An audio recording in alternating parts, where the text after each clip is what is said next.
يا ربنا اعترفنا بأننا اقترفنا وآننا أسرفنا على لظى أسرفنا. يا ربنا اعترفنا بأننا اقترفنا وآننا أسرفنا على لظى أسرفنا.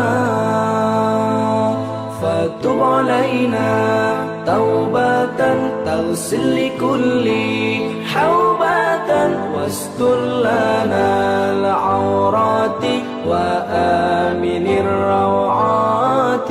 فتب علينا توبة تغسل لكل حوبة واستر لنا من علي من الشيطان الرجيم. بسم الله الرحمن الرحيم. ودخل المدينة على حين غفلة من أهلها فوجد فيها رجلين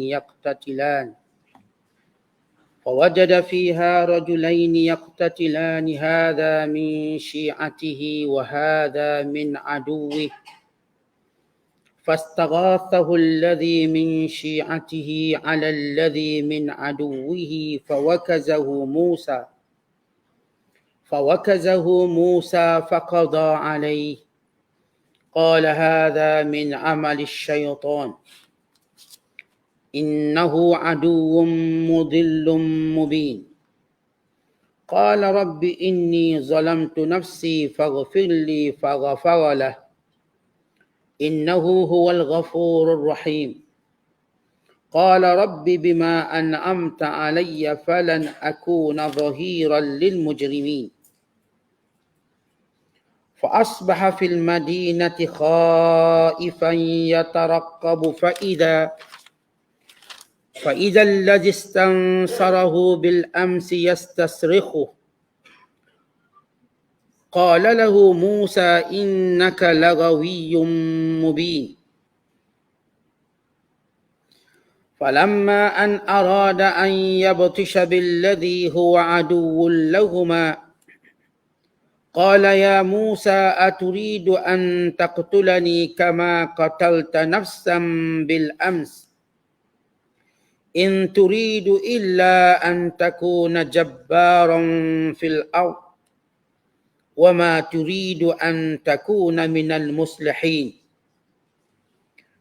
وجاء رجل من أقصى المدينة يسعى قال يا موسى إن الملأ يأتمرون بك ليقتلوك فاخرج إني لك من الناصحين. فخرج منها خائفا يترقب قال رب نجني من القوم الظالمين. صدق Allahul Azim. Dan masuklah ia ke bandar Mesir dalam masa penduduknya tidak menyedarinya. Lalu didapatinya di situ dua orang lelaki sedang berkelahi. Seorang dari golongannya sendiri dan yang seorang lagi dari pihak musuhnya. Maka orang yang dari golongannya meminta tolong kepadanya melawan orang yang dari pihak musuhnya. Musa pun menumbuknya, lalu menyebabkan orang itu mati. Pada saat itu Musa berkata, ini adalah dari kerja syaitan. Sesungguhnya syaitan itu musuh yang menyesatkan, yang nyata angkaranya. Ia merayu dengan sesalnya, wahai Tuhanku, sesungguhnya aku telah menganiaya diri sendiri. Oleh itu ampunkanlah apalah jua kiranya akan dosaku. Maka Allah Ta'ala menerima taubatnya, lalu mengampunkan dosanya. Sesungguhnya Allah jualah yang maha pengampun, lagi maha mengasihani. Ia merayu lagi, wahai Tuhanku, demi nikmat-nikmat yang engkau kurniakan kepadaku, peliharalah daku supaya aku tidak akan menjadi penyokong kepada golongan yang bersalah. Semenjak itu tinggallah ia di bandar Mesir dalam keadaan cemas. sambil mendengar berita mengenai dirinya. Maka tiba-tiba orang yang meminta pertolongan kepadanya semalam memanggilnya meminta pertolongan lagi. Musa berkata kepadanya, sesungguhnya engkau ini orang yang nyata sesatnya. Maka tak kala ia bersedia hendak menumbuk orang yang menjadi musuh bagi mereka berdua. Berkatalah orang itu, wahai Musa, adakah engkau hendak membunuhku sebagaimana engkau membunuh satu jiwa semalam? Sebenarnya engkau hanyalah hendak menjadi seorang yang kejam di bumi. Dan tidaklah engkau hendak menjadi seorang pendamai. Dan datanglah seorang lelaki dari hujung bandar itu dengan berlari lalu menyampaikan berita dengan berkata, wahai Musa, sesungguhnya pegawai-pegawai Firaun sedang mengadakan pakatan terhadapmu. Mereka hendak membunuhmu. Oleh itu pergilah dari sini. Sesungguhnya aku adalah pemberi nasihat secara ikhlas kepadamu. Musa pun keluarlah dari negeri itu dalam keadaan cemas sambil mendengar berita mengenai dirinya. Serta berdoa dengan berkata, wahai Tuhanku, selamatkanlah daku dari kaum yang zalim. Ayat-ayat yang kita bacakan ini merupakan episod yang kedua berkait dengan kisah Nabi Allah Musa AS yang terkandung dalam suratul Qasas, surah yang ke-28 pada juzuk yang ke-20, bermula ayat 15 hingga ayat 21. Kalau sebelum ini pada ayat yang ke-7 hinggalah ayat 14, kita menceritakan tentang permulaan kisah Nabi Musa yang merupakan satu rahmat dan satu nikmat yang Allah berikan kepada Bani Israel. Maka diceritakan nikmat ini secara terperinci. Bermula kelahiran Musa, dihanyutkan, diselamatkan, dibesarkan di istana, diberikan segala kemuliaan, dipulangkan semula ke pangkuan ibunya dengan penuh kemuliaan. Kemudian membesar dalam istana Firaun dalam satu tempoh yang panjang. Kemudian sehingga sampai ke usia matang yang melayakkan Nabi Allah Musa mendapat wahyu. Sebelum cerita Nabi Allah Musa mendapat wahyu, ada cerita sebelum baginda mendapat wahyu. Cerita itu Allah mulakan dengan berkata, wa dakhalal madinata. Musa AS satu hari masuk ke bandar. Yakni dia keluar daripada istana dan dia masuk ke bandar. Kerana menjadi kebiasaan orang-orang istana, kalangan keluarga istana, kalangan kerabat diraja tak mungkin keluar dari istana. Melainkan dengan iringan, dengan bodyguard, dengan maukib, dengan rombongan-rombongan. Tapi Musa AS ini, dia keluar bersendirian. Meninggalkan segala protokol istana. Sebagaimana yang kebiasaan menjadi kebiasaan raja-raja, anak-anak raja dan kerabat-kerabat dia raja. Musa keluar seorang-seorang jalan dan masuk ke satu bandar. Setengah ulama menyatakan bandar yang dimaksudkan ialah bandar Ain Syam. Ain Syam ialah satu bandar yang popular hari ini di Mesir, yang padanya ada satu universiti namanya Universiti Ain Syam. Yang biasanya orang buat, kalau pelajar kita lah, buat diploma pendidikan di Ain Syam sesudah belajar Universiti Al-Azhar. Tempat tersebut bernama Ain Syam, kata para ulama. Musa AS masuk ke bandar tersebut yang jaraknya daripada istananya lebih kurang 2 farsakh.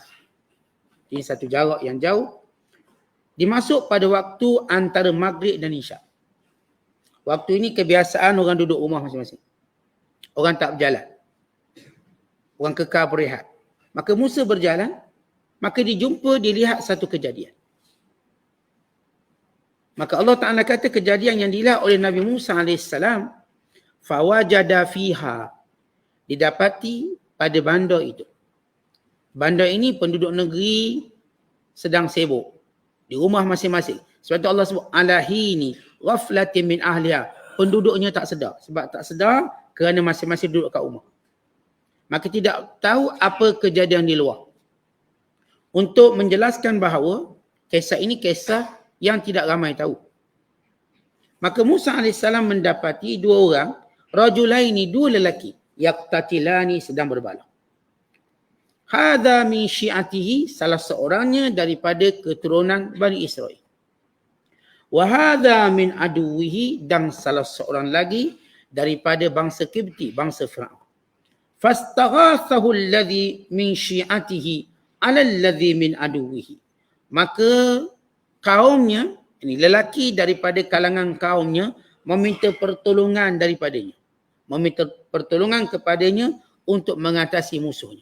Kisahnya ialah, kaum Kipti ini atau lelaki Kipti ini merupakan tukang masak Fir'aun. Atau dikenali sebagai tabakh. Tabakhu Fir'aun. Maka dia memaksa Bani Israel ini untuk mencari kayu api. Dan memikulnya tanpa sebarang upah, melainkan secara paksa. Menjadi kebiasaan negara Mesir, dia kerana bermula daripada Fir'aun yang menindas Bani Israel, maka diikuti oleh rakyat-rakyatnya berbangsa Akbar dan Kipti ini untuk membuli Bani Israel. Sebagian mereka yang mungkin melawan, sebagaimana kisah ini. Ini Bani Israel yang melawan. Bila dia diminta memikul kayu api untuk menghantar ke istana Fir'aun, maka dia enggan melakukannya. Maka berlaku pertengkaran antara berdua. Maka ketika mana berlaku pertengkaran, Bani Israel ini, lelaki Bani Israel mengetahui dia tidak boleh mengatasi lelaki daripada bangsa Fir'aun ini. Tak boleh mengatasi. Kenapa? Dibimbang tindakan dan sebagainya. Maka dia meminta bantuan Musa. Baik, bagaimana dia tahu Musa ini kaumnya? Bagaimana lelaki ini yang meminta bantuan Musa mengetahui ia kaumnya? Kerana kisah Musa berada dalam istana ini akhirnya tersebar. Tersebar di kalangan Bani Israel. Walau ia tidak tersebar di dalam kalangan istana Fir'aun. Jadi kalangan Bani Israel, bahawa ada lelaki Bani Israel yang mendapat kemuliaan berada di istana Fir'aun. Maka bila kisah tersebar, maka mereka mengenali Musa walau tidak pernah berjumpa. Macam kita kadang-kadang ada orang glamour, kita tak pernah jumpa dia. Tapi kalau kita jumpa, kita kenal. Kerana pensifatan, sifat-sifat dan sebagainya. Maka dia pun minta tolong. Maka Musa AS kebiasaannya, dia memulakan meleraikan perbalahan tadi dengan cara biasa. Nasihat dan sebagainya. Tetapi oleh kerana lelaki di kalangan bangsa Kipti ini rasa dia mulia, bahawa dia benar pada tindakan yang memaksanya, maka dia meneruskan perbalahannya. Maka Musa tidak ada jalan lain melainkan fawakazahu Musa. Musa pun tumbuk dia. Kita kan kebiasaan kita lerai orang berbalah, seorang nampak degil, kita ketuk kepala tu. Dalam Quran Allah menyebut, fa in bagat ihdahuma 'ala al-ukhra faqatilul lati tabghi hatta tafi'a ila amrillah.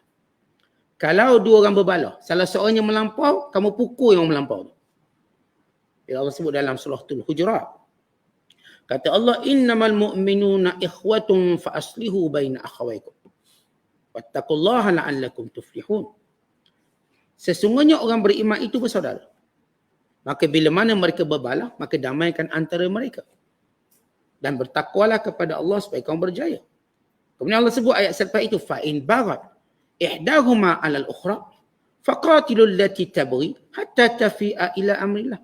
Kalau didapati waktu kita nak damai, seorang tu agak keras kepala sikit, maka yang ni diperangi. Yang ni yang dihalangi. Contoh kalau kita tengok dua orang bergaduh, seorang tu macam dah berhenti dah gaduh, seorang tu macam nak pergi lagi. Maka kita akan pegang yang nak buat lagi tu. Ini seorang dah mengalah, nampak mengalah. Kita kan bila dua orang berbalah, kita tahu siapa mengalah. Dua-dua akan penumbuk belaka. Tapi bila kita halang, kalau kita tu tahu orang tu tak nak berbalah, seorang akan jatuhkan tangan dia. Oh, dia tak nak berbalah sebab dah ada lerai. Tapi yang satu lagi makin terus angkat. Maka Musa AS menasihatinya dengan lebih tegas. Maka dia masih sombong. Akhirnya Musa AS pun tumbuk. Fawakazahu faqada alaih. Dek kekuatan tumbuk Nabi Musa, faqada alaih, mati dia. Qada alaih artinya menghabiskan nyawa. Lalu Musa merasa menyesal apa yang berlaku. Dia pun tak pernah tumbuk orang dan dia pun tak tahu tumbuk orang ni boleh mati. Kerana kekuatan yang Allah beri pada dia. Yang tujuan kekuatan ini digunakan bagi mencegah kemungkaran ini. Dia menumbuknya. Lalu apa kata Musa? Qala hadha min amri syaitan. Ini benar-benar perbuatan syaitan. Innahu aduun. Sesungguhnya syaitan itu sifatnya musuh. Mudillun yang menyesatkan. Mubin lagi nyata. Lalu Musa berdoa kepada Allah memohon pengampunan. Qala rabbi inni zalamtu nafsi faghfirli faghfaralah. Ya Allah, sesungguhnya aku telah menzalimi diriku sendiri, maka ampunkan dosaku. Maka Allah mengampuninya. Innahu huwal ghafurur rahim. Sesungguhnya Allah itu pengampun lagi maha penyayang. Bila Musa AS bunuh lelaki ini, apa Musa buat? Musa pun tanam. Ambil tanam.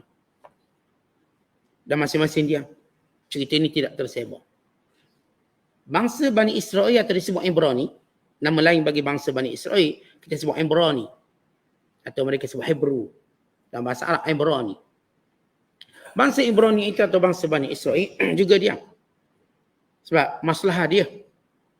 Maka berita ini diam seketika. Setengah ulama menyatakan kejadian ini berlaku ketika mana usia Nabi Allah Musa AS sekitar kurang 30 tahun atau 29 tahun. Dan kejadian ini tersimpan kukuh sehingga satu tempoh yang panjang. Setengah menyatakan tempohnya setahun. Tak tersebar, tak tahu siapa bunuh lelaki. Ya, kerana Fir'aun mendapati tukang masaknya kurang seorang. Mana tukang masak? Kerana tukang masak memang dikenali. Tukang masak istana, orang yang dikenali oleh Fir'aun. Dan yang dekat dengan semua pada pemimpin Fir'aun. Kerana tukang masak ni nampak macam biasa, tapi jawatannya jawatan popular. Jarang orang tak kenal tukang masak. Kena pula tukang masak istana. Tukang masak tak lelaki pun orang kenal. Ini tukang masak istana. Artinya orang tahu siapa orang ni, siapa orang ni. Maka mereka mencari jejak, tak jumpa. Tak jumpa mana ditanam, tak tahu khabarnya. Musa mengunci mulut, tapi dalam keadaan bimbang. Manakala Ibrani juga mengunci mulutnya. Maka benda ni tersimpan kukuh. Tapi Musa AS mengetahui perbuatannya salah. Baik isu Nabi Allah Musa pukul sampai mati. Dan kenapa Nabi Allah Musa doa dan memohon ampun pada Allah? Sedangkan sepakat ulama, para Nabi itu maksum atau disebut ismah. Apakah syubhah? Ataupun apakah jawapan pada syubhah yang menyatakan Musa juga melakukan dosa dengan membunuh? Maka jawapan yang pertama ialah Musa AS bukan sengaja bunuh. Ini namanya khata'. Qatlul khata'. Bunuh cara tak sengaja. Kerana pertama bukan niat Musa membunuhnya. Yang kedua niat Musa ialah daf'an lidzulm. Mempertahankan daripada kezaliman yang nak dilakukan kepada lelaki Bani Israel. Siapa pun kalau dia melakukan perkara tersebut, dia tidak dianggap salah. Sebab pertama, dia tak ada niat nak membunuh. Yang kedua, untuk mengelakkan kezaliman. Seorang kalau tak ada niat membunuh lalu dibuat sesuatu, maka ini dinamakan sebagai qatlul khata'. Pembunuhan tak sengaja. Macam kita dengar, kita baca surat khabar, kisah dua beradik bergaduh. Dari belakang si kereta, sampai balik rumah, baling pisau, kena leher, mati. Maka apakah si wanita ini, kakak dia, membunuh dianggap sengaja? Jawapannya tak sengaja. Pertama, kakak ni bukan niat membunuh. Dia kalau niat bunuh, dia akan ambil pisau, dia pojok banyak kali. Tikam. Tak dibalin sekali. Barangkali dia bayangkan lekat kat dinding. Barangkali dia cuma bayangkan bahawa pisau ini cuma menakut-nakutkan adik dia. Tapi ternyata lekat kat leher. Dan si adik pun cabut, keluar darah. Mati. Maka secara umumnya, kalau mengikut hukum Islam ini bunuh tak sengaja. Dia bukan niat untuk membunuh. Dan waliyuddam, atau kita sebut sebagai waris kepada yang dibunuh, boleh memaafkan. Dan bila memaafkan, maka tutup kes dalam Islam. Ini kita sebut dari sudut al-qada', pelaksanaan hukum Islam.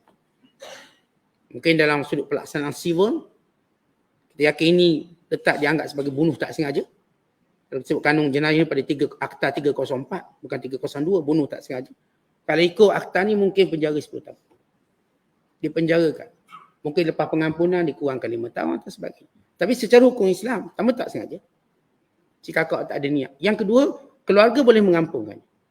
Dia panggil waliyuddam ataupun awliyauddam. Pewaris, sebab di antara dalam Islam, bila berlaku pembunuhan, yang terkesan ialah keluarga si mati. Mereka berkeinginan untuk balas dendam. Mereka berkeinginan untuk buat sesuatu. Mereka inginkan keadilan. Maka kalau keluarga mereka redha, mereka anggap ini salah faham yang agak ketara. Walaupun perkara ini satu benda yang perlu kita ingatkan pada anak-anak kita. Dan kita sendiri mak ayah perlu perhati bila pergaduhan berlaku. Anak-anak bila bergaduh, ini pula perangai suka baling. Baling telefon, suka baling itu, baling ini. Ya, ada setengah anak-anak ni dia jenis ikut capai tangan dia. Dia capai apa pun dia baling. Dia cuma niat untuk menakut-nakutkan. Atau niat untuk tunjukkan bahawa dia benci pada perkara tersebut. Bukan untuk menganiaya asasnya. Terutama secara latar belakangnya adik-beradik. Bukanlah musuh. Adik-beradik. Latar belakangnya biasanya mereka baik. Hari tu je angin tak baik. Hari tu je keadaan situasi tak baik. Supaya kita, dan dia juga pengajaran pada kita.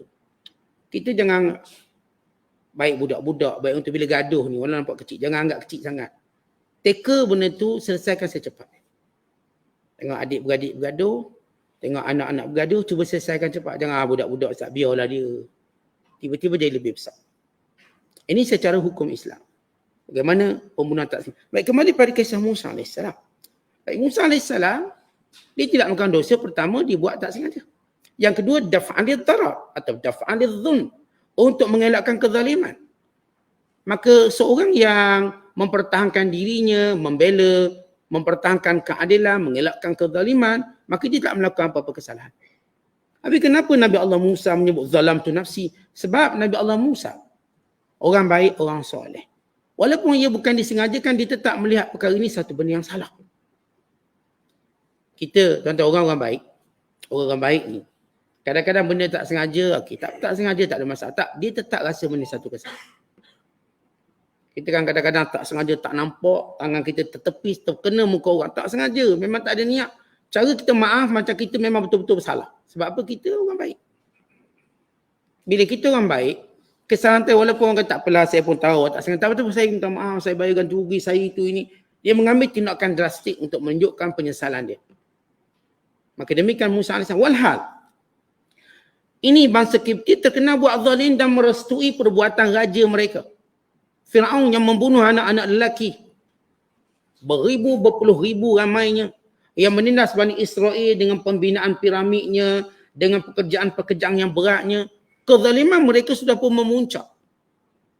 Maka seolah-olah semua bangsa Kipti ini yang menyokong dasar kerajaan Firaun, mereka seperti Firaun.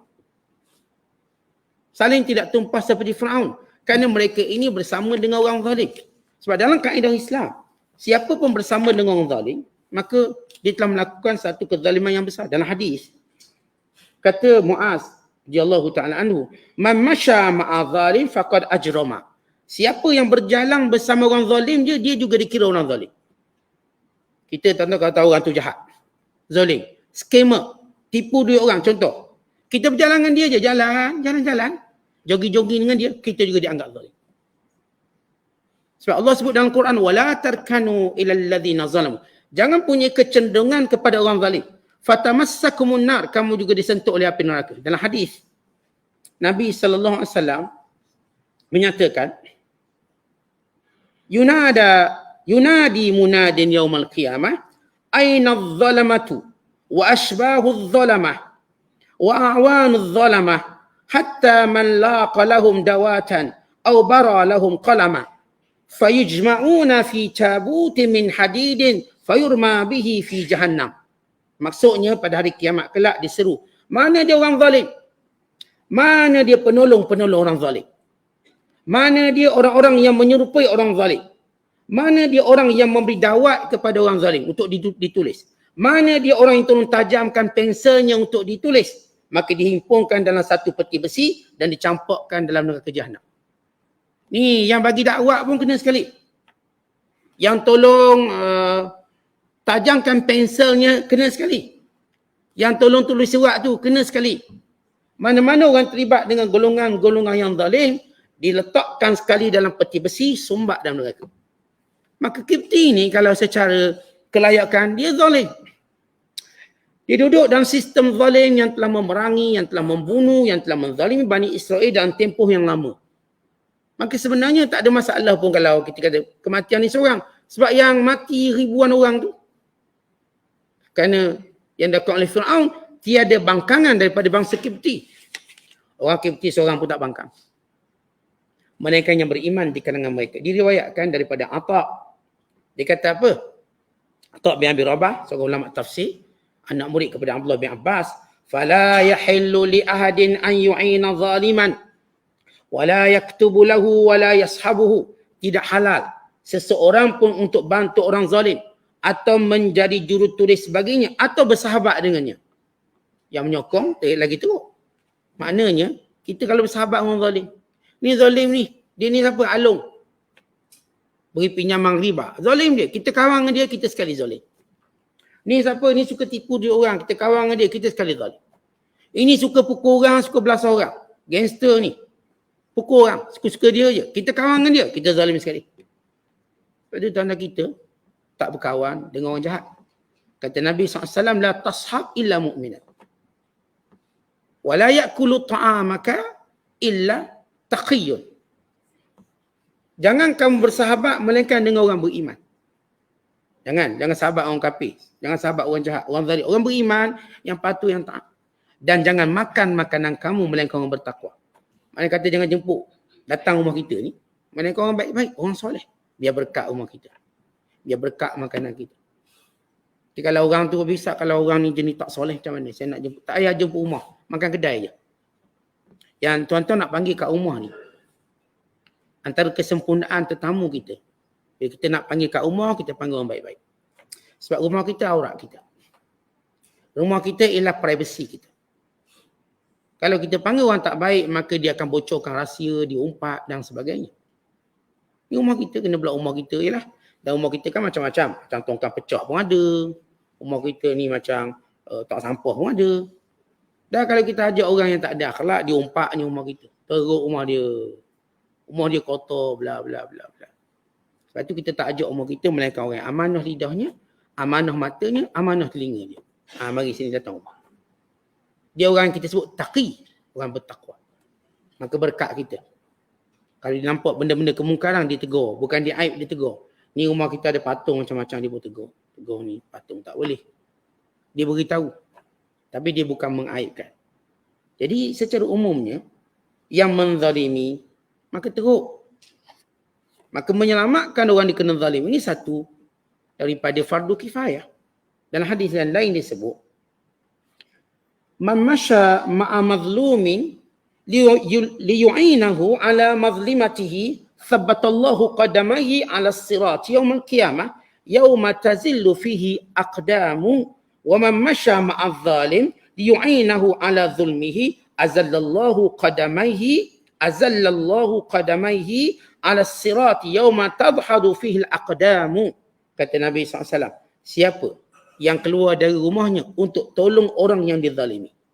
Siapa keluar dari rumah untuk tolong orang yang dizalimi, Allah akan tetapkan dua kakinya sewaktu melintasi sirat, jambatan yang merentasi neraka. Allah tetapkan kakinya. Pada hari banyak kaki-kaki tergelincir. Dan siapa yang keluar dari rumahnya untuk bersama dengan orang zalim dan membantu orang zalim, maka Allah gelincirkan kakinya pada hari kaki tergelincir di atas jambatan atau sirat yang merentasi neraka. Dalil-dalil yang banyak yang kita sebut tadi menunjukkan Nabi Allah Musa AS tak salah. Kan dipukul orang yang memang zalim. Sementara lagi Nabi Allah Musa dia tak ada niat pun nak membunuh, tapi lebih untuk menghalang. Tapi even kalau dia mati pun layak mati lah, dia pun zalim. Yang kedua, jawapan para ulama, ianya berlaku sebelum Nabi Allah Musa menjadi Rasul. Sebab para Nabi maksum, Allah pelihara mereka melakukan dosa sebelum, apabila menjadi Nabi dan Rasul. Kejadian ini sebelum menjadi Rasul. Maka jadi aib celanya. Bahkan Nabi Allah Musa sendiri memohon ampun kepada Allah Ta'ala. Dan kita tahu kisah kejadian pembunuhan ini berlaku sebelum Nabi Allah Musa pergi ke Madian. Dan kita tahu proses ataupun jalan kerasulan Nabi Allah Musa. Dia meninggalkan Mesir. Tadi dia bunuh seorang Kipti. Dan cerita itu tersimpan selama setahun. Kemudian pada usia 30 tahun bocor rahsia tadi, maka Nabi Allah Musa keluar menyelamatkan diri menuju ke Madian. Dan di sana bertemu dengan anak-anak Nabi Allah Shu'aib AS. dan dia mengahwin salah seorang daripada anaknya dengan membayar mas kahwinnya selama 8 tahun, menjaga kambing dan disempurnakan menjadi 10 tahun. Maka genaplah usia Nabi Musa AS 40 tahun. Kemudian datang kerinduannya untuk pulang ke Mesir, maka dia pulang bersama isterinya menuju ke Turu Saina, dan di sana Nabi Allah Musa menjadi Rasul. Pada episod ketiga yang kita akan bacakan nanti. Jadi itu jawapan syubhah. Kalau orang kata tengok Nabi Musa pun buat dosa. Tak. Pertama, Nabi Musa nak tolong orang zalim. Dia bukan dosa. Yang kedua, ia berlaku sebelum Nabi Musa jadi Rasul. Maka ini jawapan. Kemudian kata Allah, Qala Rabbi bima an'amta alayya falan akuna dhahiran lil mujrimin. Ya Allah, dengan nikmat yang kau berikan padaku, aku tak akan membantu orang-orang yang melakukan kejahatan. Tak kira kaumku atau yang lain-lain, siapa pun mujrim. Setengah kata Nabi Allah Musa ni tolong sebab tu kaum dia. Bukan. Nabi Allah Musa bukan tolong atas asas kaumnya, tapi atas asas ia dizalimi. Menolong kaumnya ini adalah dasar asabiyah. Kata kita kalau nak tolong, asas kita tolong orang bukan sebab di member kita. Asas ni kerana kebaikan. Sebab Allah sebut dalam Quran, wa ta'awanu 'alal birri wat taqwa wa la ta'awanu 'alal itsmi wal 'udwan. Tolong menolong dalam perkara kebaikan dan takwa, jangan tolong menolong dalam perkara dosa dan permusuhan. Ini asas pertolongan kita. Bukan masalah dia adik kita, abang kita, saudara kita, grup kita dan sebagainya. Kalau benda ni baik, kita tolong. Dan kalau benda ni tak baik, walaupun daripada bangsa kita, keluarga kita, orang dekat dengan kita, maka kita tak tolong. Sebab itu Allah sebut kata-kata Nabi Allah Musa, falan akuna zahiran lil mujrimin. Aku tak akan menjadi pembantu, zahir, pembantu, penyokong, lil mujrimin, pada siapa pun yang buat dosa. Untuk menunjukkan Musa tolong bukan sebab bangsa dia. Bukan kerana ini bangsa Bani Israel, dia ini bangsa Kipti, belasahlah Kipti. Bukan. Kan pertama Kipti memang selalu melakukan kezaliman. Dan dia membantu Bani Israel kerana Bani Israel tadi dizalimi. Fa asbahal fil madinati khaifan yatarqab. Maka sentiasa Nabi Allah Musa setiap hari rasa bimbang. Khaifan bimbang.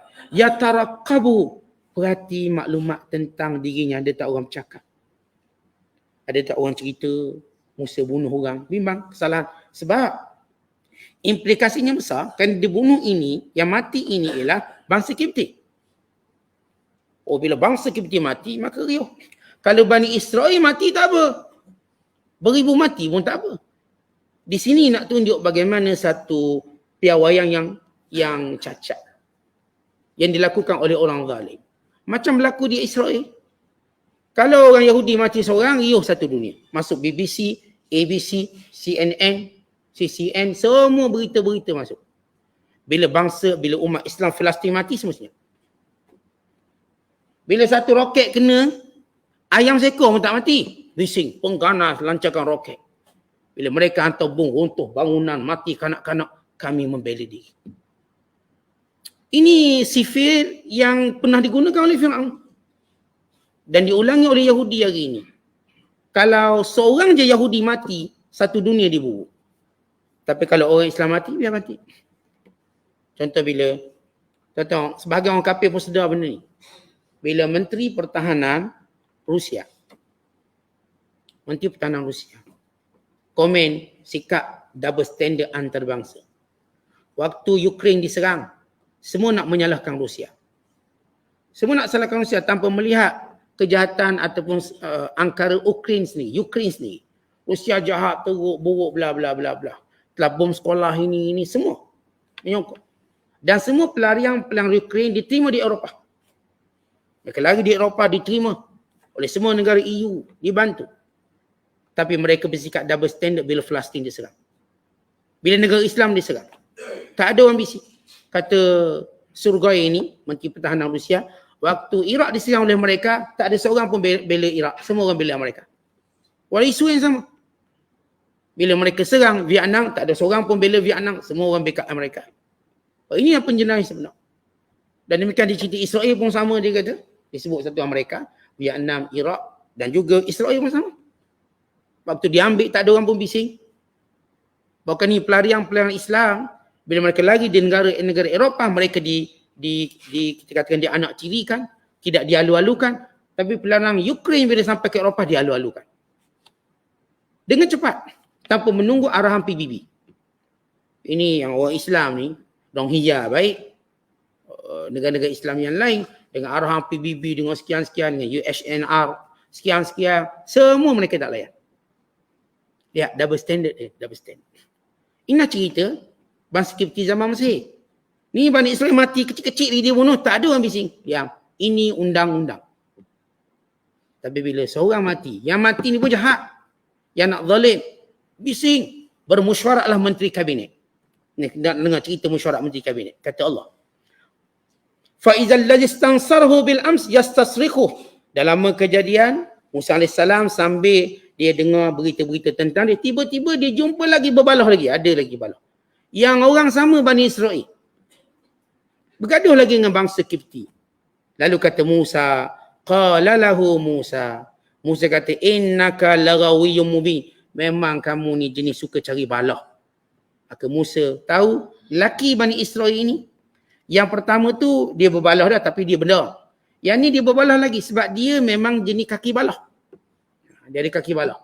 Mu ni lagawiyyun mubin, memang punca kaki balah. Sedangkan kamu boleh elak perbalahan. Falamma, dan ketika mana an arada Musa AS hendak an yabtisha, angkat tangan ni, tumbuk lagi ni, billadhi huwa aduwwul lahuma, salah seorang musuh daripada keduanya. Qala ya Musa, maka lelaki ini berkata, wahai Musa. Siapa kata ni? Ada dua pandangan ulama. Yang pertama, Bani Israel tadi, lelaki yang buat onar. Dia yang buat onar juga. Memang lelaki itu jahat. Tapi ini pun buat onar. Ataupun suka bergaduh, berbalah. Bila Musa kata, innaka laghawiyyun mubin. Mu ni memang suka cari pasal. Memang suka cari pasal ni. Maka orang ni menyangka Musa akan tumbuk dia. Musa akan tumbuk dia. Bukan tumbuk lawangnya daripada bangsa Kipti.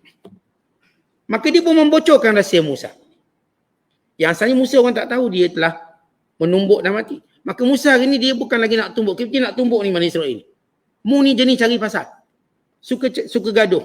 Lalu kata lelaki ini, qala ya Musa, hai Musa, aturidu an taqtulani? Apakah kamu nak bunuh aku pula? Kama qatalta nafsan bil ams, bagaimana kamu bunuh orang tu tahun lepas. Sebab yang tahu Musa bunuh orang Ibrani ni seorang je. Yang Kipti ni tak tahu. Bila Kipti ni dengar, maka takut Kipti ni. Rupanya Musa bunuh, lari dah dia. Kipti ni lari. Yang Bani Israel ini terus berkata kepada Musa, in turidu illa an takuna jabbaran fil ard. Hei Musa, kamu ni memang nak jadi samsing atas muka bumi ini. Wa ma turidu an takuna minal muslimin. Kamu bukan nak damaikan. Okay. Orang ni tuan-tuan sekalian, dia buat pasal. Maka dia suruh orang damaikan. Walau dia boleh berdamai. Dia suruh orang damaikan. Maka oleh kerana takut, Musa dah tahu kerenah dia perangai, dia suka buat onar, suka cari balah. Maka dia takut Musa akan hukum dia. Dia takut Musa akan tumbuk dia pula. Maka cepat-cepat dia protect dirinya. Kamu nak tumbuk aku? Macam kamu bunuh orang semalam? Atau tahun lepas kamu bunuh? Mu ni memang suka melakukan kerosakan samsing atas muka bumi, wahai Musa. Maka ketika itu, lelaki Kipti ni tahu. Maka dia sebarkan berita ini sampai ke istana Firaun. Yang menjadikan semua pada pemimpin Firaun bermusyawarah. Ini mesyuarat tergempar. Ni MKN, Majlis Keselamatan Negara nama dia. Kalau hari ni status dia yang dianggotai oleh menteri-menteri penting dan kanan dalam menghadapi disaster atau dalam menghadapi kita katakan musibah negara. Apa dia musibah negara? Mati seorang Kipti. Dah dapat terungkap siapa yang membunuhnya, Musa. Lalu Allah cerita, waja'a rajulun min aqsal Madinah. Maka datang seorang lelaki daripada pinggir bandar. Yas'a, dengan cepat-cepat berlari. Datang cepat-cepat. Qala ya Musa. Lalu dia kata, hey Musa, innal mala'a, sesungguhnya pada pemimpin. Mala', pemimpin. Bukan orang bawah ni, pemimpin. Maknanya lelaki ini juga ada di kalangan orang yang berada di istana Firaun. Ini disebut sebagai menteri kabinet yang beriman. Seorang beriman. Yang lain tidak. Kerana yang ni di antara dipanggil mukmin ahli Firaun. Yang beriman di kalangan keturunan Firaun. Itu ada beberapa orang yang beriman selain daripada Asyah binti Muzahim yang isteri Firaun yang beriman. dan seorang lagi menteri kabinet yang beriman. Sebab itu dia kata, innal mala'a ya'tamirun. Sesungguhnya pada pemimpin bermusyawarah dan dah bersetuju, ya'tamirun, telah melakukan satu perancangan, satu konspirasi, liyaqtuluka, untuk membunuh kamu. Berarti lelaki ini duduk dalam mesyuarat juga. Dia duduk mesyuarat, dia dapat tahu Musa akan dibunuh. Dia cepat-cepat keluar. Cepat, bila tamat mesyuarat, cepat bersegera jumpa Nabi Allah Musa AS. Bila Allah sebut perkataan Yas'a, berlari-lari dia cepat. Lalu beritahu, wahai Musa, ini mereka semua pakat untuk membunuh kamu. Fakhruj, keluar cepat daripada Mesir. Ini laka minan nasihin. Aku cuma nasihat pada kamu. Laki ini beriman. Dan laki ini Allah selamatkan dia sebagaimana dia selamatkan Nabi Musa. Dia tidak di kalangan orang yang ditenggelamkan bersama Firaun. Fakharaja minha, maka Musa pun keluar daripada Mesir. Khaifan, dalam keadaan takut. Sebab tentera Firaun cari dia, kejar dia, yataraqabu, dengan berhati-hati, jangan dijejaki, dia ketahui gerakannya musuh. Lalu sambil Nabi Allah Musa lagi, Nabi Allah Musa berdoa, qala rabbi najjini minal qaumiz zalimin, wahai Tuhanku, selamatkan aku daripada kaum yang zalim. Kenapa Musa kata kaum zalim? Yang dia itu Musa yang bunuh ni. Sebab kita kata Bani, orang-orang Kipti ini, mereka dah bunuh ramai nyawa, tak ada pula mereka anggap tu besar. Tak anggap pun besar. Tiba-tiba bila berlaku kepada Musa AS, mereka anggap ni besar. Bukan bermusyawarah kabinet mereka dengan persetujuan Firaun untuk membunuhnya. Kerana Firaun mula mengetahui bahawa Musa ini ialah Bani Israel. Artinya sayang dia, cara nak angkat dah tak ada. Ini rupanya Bani Israel yang aku duduk bela lama. Maka aku perlu membunuhnya. Ketakutan itu ditambahi mungkinlah Nabi Allah Musa yang akan menjatuhkan kerajaan. Maka kerana itu keluar qara kerajaan dengan persetujuan Firaun dan juga mesyuarat pada kabinet untuk membunuh Musa. Dan mereka menyebut ya'tamirun, dengan satu konspirasi yang begitu teliti. Sebab apa? Sebab Musa AS ni juga orang penting di istana. Ya, mana-mana orang kalau ada kedudukan. Maka cara pembunuhannya lain daripada pembunuhan orang biasa. Dia ada satu konspirasi. Mungkin racun, tanpa dia sedar. Lalu dia beritahu kononnya orang ni silap makan. Mungkin dengan cara bunuh, kemudian beritahu orang ni accident. Itu konspirasi. Sebagaimana berlaku konspirasi di seluruh dunia, waktu mereka nak membunuh mana-mana pemimpin, orang dekat dengan kerajaan, lalu mereka akan cipta satu accident atau insiden tertentu. Kononnya terjebak dalam insiden ini, walau mereka membunuhnya. Kata barangkali dia jatuh tangga lalu mati. Itu berlaku kepada bodyguard Salman bin Abdul Aziz. Bodyguard dia orang gagah. Antara bodyguard yang dianggap paling berprestij di dunia. Tiba-tiba dia dibunuh. Keluar surat khabar dia bunuh sebab dia bergaduh dengan sepupu dia keluar pistol tembak. Tapi hasil tahqiqat, dia ada satu konspirasi di peringkat tertinggi. Sebab dia ni tuan-tuan, kalau kita baca bodyguard Salman ni, dia orang bukan calon-calon orang. Tapi kerana dia melihat ada tidak benda tak kena dalam sistem pemerintahan. Ada benda tak kena. Dan dia tahu dia dekat. Maka menyebabkan dia dimarahi oleh orang tertentu. Dan buat satu konspirasi. Ini saya tak cerita, nanti tak pergi Mekah saya ni. Dia pun laku kematian. Itu cerita dia. Ini kita sebut mu'amarah. Mu'amarah konspirasi. Dia mati begini, cerita mati lain. Maka Musa AS bermula konspirasi mereka nak bunuh Musa, tapi akan cerita lain. So Musa ni berlaku dengan sebab lain. Bukan kerana sebab dia dibunuh. Maka ini panggil mu'amarah, konspirasi. Supaya orang awam tidak mengetahui apa yang terjadi sebenarnya. Mereka hanya diceritakan kononnya orang ni accident, konon orang ni sebab mati tua, sebab sakit, sebab dia ni tertelang tulang lah, benda lekat itu lekat ni, macam tu. Bukan kerana dia dibunuh. Maka salah seorang daripada menteri yang beriman mengingatkan Nabi Allah Musa, keluar cepat-cepat. Selamatkan diri. Kerana dia mengetahui ini memang betul jad. Dia nak buat betul. Bukan main-main. Apabila tahu status Nabi Musa, Bani Israel. Dan menolong Bani Israel. Artinya dua salah dia. Musa, Bani Israel.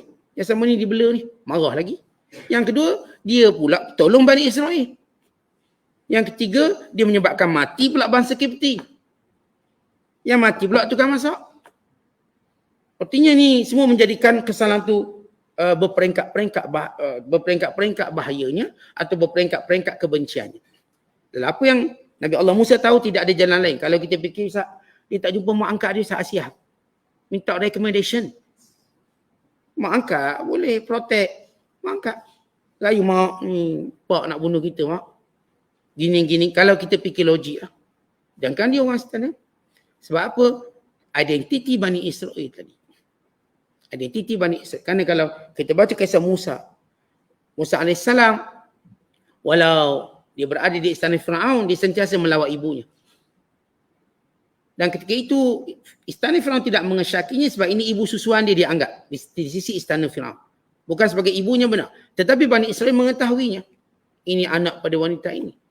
Sebab apa pun rahsia. Lama-lama bocor. Sehebat mana pun rahsia menjadi rahsia bila tak ada orang tahu, melainkan seorang je tahu.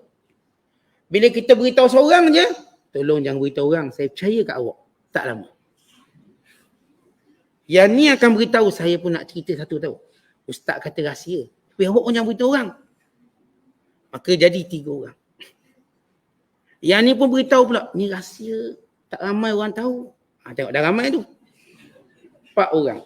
5 orang. Sebab itu kata Imam Syafi'i, bila rahsia kamu bocor, disebabkan kamu beritahu orang lain, maka tidak perlu kamu marahi dia. Sebab apa? Kalau kamu sendiri tak boleh simpan rahsia, orang yang kamu minta simpan rahsia itu dadanya lagi sempit daripada kamu. Kita kan kalau ada sesuatu nak cakap orang, nak cakap ke orang. Macam tak tahan ni, kita pun cakap. Orang yang kita cakap tu dada dia lagi nak pecah. Lagi tak beritahu orang, tak boleh tidur. 3 malam, 3 hari, 3 malam tak boleh tidur. Kerana simpan rahsia. Akhir dia nak lepas juga rahsia tu ke orang. Sebab tu kata Imam Syafi'i rahimahullah, kalau yang kamu minta rahsia itu bocorkan rahsia, maka jangan kamu mencelanya.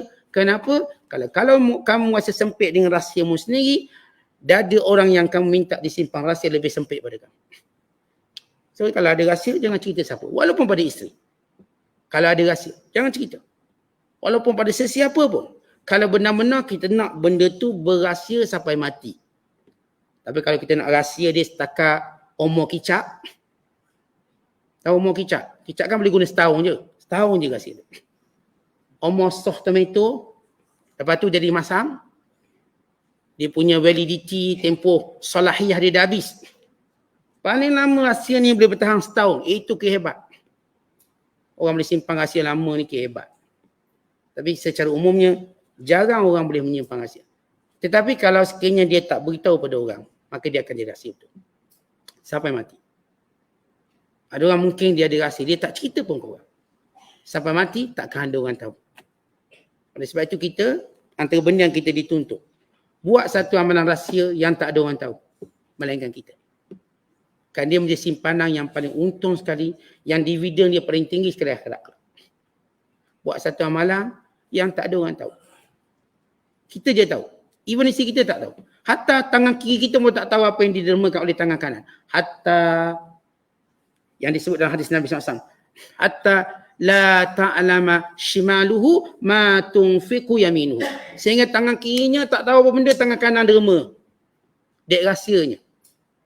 Nabi kata, rajulun tasaddaqa fa akhfa sadaqatahu hatta la ta'lama shimaluhu ma tunfiqu yaminuhu. Seorang lelaki yang mendapat naungan Allah pada hari akhirat kelak ialah yang bersedekah dan merahsiakan sedekahnya sehingga tangan kirinya tidak mengetahui apa yang dikeluarkan oleh tangan kanannya. Bukan maksudnya kita sedekah tangan kiri pun sorok. Sebab apa? Jangan dia tahu. Bukan maksud gitu. Tapi kalau buat macam tu, terpulang pada dia lah. Maksudnya ialah bila mana kita buat baik, cuba rahsiakan. Kalau kita berjaya rahsiakan, Allah janji mendapat teduhan pada hari akhirat kelak. Jadi bila rahsia Nabi Allah Musa bocor, macam saya katakan sifat rahsia. Kalau dia ketahui 2 orang, maka bukan rahsia. Hatta status Nabi Allah Musa sebagai Bani Israel akhirnya dia ketahui, maka Musa keluar daripada istana, ya taraqabu dengan penuh berhati-hati sambil dia berdoa, qala rabbina jini minal qaumidz zalimin. Ya Allah selamatkan aku daripada kaum zalim. Dan ini satu doa yang patut menjadi amalan kita bila mana kita bimbang orang zalim. Tak kira siapa pun zalim kita. Tuan rumah zalim kita ke, penyewa zalim kita ke, siapa-siapa yang zalim kita.